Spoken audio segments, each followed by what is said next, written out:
तो स्वागत है आप सबका फिर से एक बार। और आज आप लोगों ने थंबनेल में देख ही लिया होगा कि हम लोग आज क्या करने वाले हैं।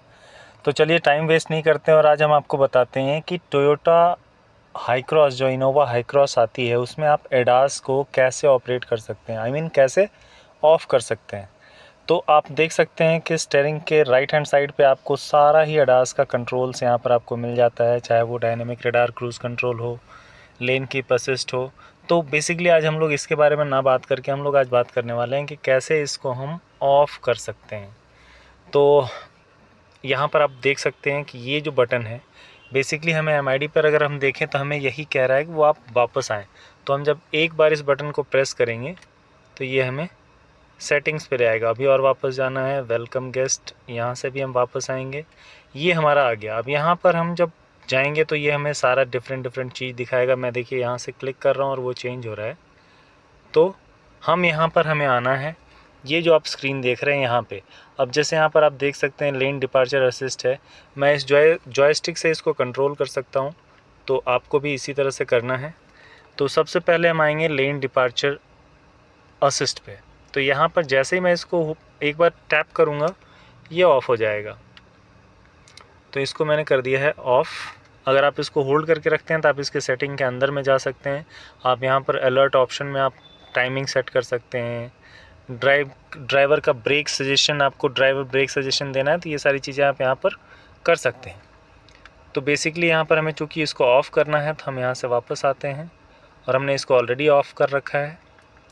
ब्लाइंड स्पॉट मॉनिटरिंग को भी हम इसी तरह से ऑफ़ कर सकते हैं। हम चाहें तो इसमें और भी सेटिंग में सब जो ब्राइटनेस है उसको बढ़ा सकते हैं। अगर सपोर्ट का टाइमिंग हमको बढ़ाना है तो वो भी हम यहाँ से बढ़ा सकते हैं। और अगर हमें ऑफ़ करना है तो सिंपली हम यहाँ पर एक बार जॉयस्टिक को, ये जो ओके वाला बटन आप देख रहे हैं, ओके करेंगे, ये ऑफ़ हो जाएगा। तो यहाँ पर देखिए मैसेज आ गया, blind spot monitor of. Back आते हैं और यहाँ पर जो PCS वार्निंग है इसका भी हम टाइमिंग चेंज कर सकते हैं। और यहाँ पर हम लोग, ये है प्री कोलिजन सिस्टम, इसमें भी आप इसको ऑफ़ कर सकते हैं। तो इसको ऑफ़ करने के लिए आपको अंदर आना होगा और यहाँ पर आपको पूछ रहा है कि सच में करना है तो आपको यस करना है। प्री कोलिजन सिस्टम ऑफ़ हो गया यहाँ पर। अब हम जो भी हम यहाँ पर काम कर रहे हैं वो ये बस यहीं से हो रहा है। तो हमने यहाँ पर वापस आए हम, और यहाँ पर पार्किंग का जो है इसको भी अगर हम ऑफ़ करना चाहें तो यहाँ पर ऑफ़ कर सकते हैं। रियर क्रॉस ट्रैफिक अलर्ट, इसको भी अगर हमको बंद करना है तो इसको ऑफ़ कर सकते हैं। और जैसे ही आपको इसकी सेटिंग में अगर जाना है तो आपको इस बटन को लॉन्ग प्रेस करके रखना होगा। लॉन्ग प्रेस करके रखेंगे आप उसके अंदर जा सकते हैं। इस गाड़ी में हाइब्रिड का कुछ माल फंक्शन है। डायनेमिक रडार क्रूज़ कंट्रोल, आप इसमें सेटिंग्स कर सकते हैं। इसको आप ऑफ़ नहीं कर सकते क्योंकि आपको इसको एक्टिवेट करना होता है, तो आपको इसको ऑफ़ करने की ज़रूरत है नहीं। एक्सेलरेशन में आप यहाँ पर टाइमिंग वगैरह बढ़ा सकते हैं, जो एक्सेलरेशन है वो कितना क्विक हो। अगर मैं इसको देखिए यहाँ पर मैं बढ़ाता हूँ, प्लस माइनस यहाँ पर ये बढ़ सकता है। यहाँ पर जो स्पीड की सेटिंग है, अगर आप देख पा रहे हो, स्पीड की जो सेटिंग है यहाँ पर आप बढ़ा सकते हैं। जैसे यहाँ पर अभी बाय डिफ़ॉल्ट जो है वो 1 किलोमीटर बढ़ेगा, लेकिन अगर आप इसको बढ़ाना चाहते हैं तो यहाँ पर प्लस करेंगे तो ये बढ़ जाएगा और ये एक बार में 5 बढ़ेगा। और प्लस करने के लिए हमें ये जो बटन है इसी पे हमें रिलाई करना है। यहाँ पर देखिए, आप जैसे मैंने यहाँ पर अभी, अगर आप स्क्रीन पे देख पा रहे हो तो यहाँ पर जैसे 5 है, मैं इस बटन को एक बार प्रेस करूँगा और ये 10 हो जाएगा।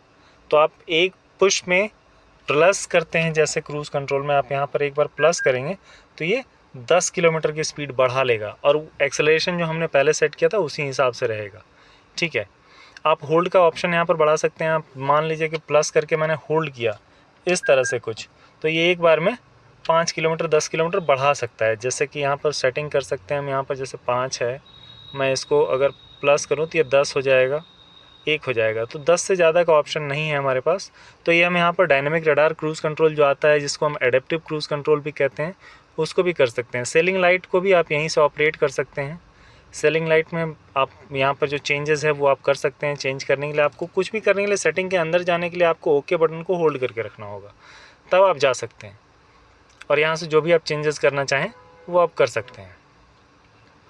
व्हीकल सेटिंग्स में भी बहुत सारी सेटिंग्स आपको मिल जाएंगी। जो भी आपको सेट करना है बेसिकली आपको ये होल्ड करना होगा। होल्ड करने के बाद ही आप अंदर जा सकते हैं। मीटर टाइप में आप किस तरह का रखना चाहते हैं आप उसको कर सकते हैं। ईवी मोड ऑन रखना है, ऑफ़ रखना है, आप बहुत सारी चीज़ें यहाँ पर कर सकते हैं। ये एनालॉग टाइप का मीटर टाइप दिखेगा। फिर डिजिटल अगर करना है तो आप डिजिटल भी इसको कर सकते हैं, ये डिजिटल में आपको दिखेगा। तो बेसिकली आप यहाँ से चेंज कर सकते हैं इन सब चीज़ों को। और भी बहुत सारे के जो MID वाला पार्ट था उसको मैंने कवर कर दिया है। नेक्स्ट एक और वीडियो मैं बनाने वाला हूँ जिसमें आपको मैं इस गाड़ी में जो भी बटन्स आपको दिख रहे हैं इन सभी से रिलेटेड एक डिटेल्ड वीडियो मैं बनाने वाला हूँ, जिसमें कि मैं आपको सारी ही चीज़ें बताऊंगा कि क्या इसमें चेंजेस हैं, मतलब क्या क्या फंक्शंस हैं इन सारे ही बटन्स के, आप क्या क्या कर सकते हैं इस गाड़ी में।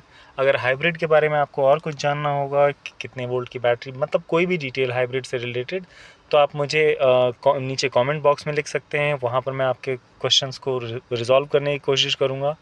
आपको अगर गाड़ी में कभी कोई टेक्निकल फॉल्ट आता है या किसी तरह का कोई सिंबल आ रहा है, जैसे अभी आप स्क्रीन पे देख सकते हैं बहुत सारे सिंबल्स आ रहे हैं, तो अगर इस तरह का कोई सिंबल बार बार आपके स्क्रीन पे अपीयर हो रहा है, MID पे अपीयर हो रहा है, तो आप मुझसे पूछ सकते हैं। मैं डेफिनेटली उसको आंसर करने की कोशिश करूँगा कि आपकी समस्या सॉल्व हो जाए।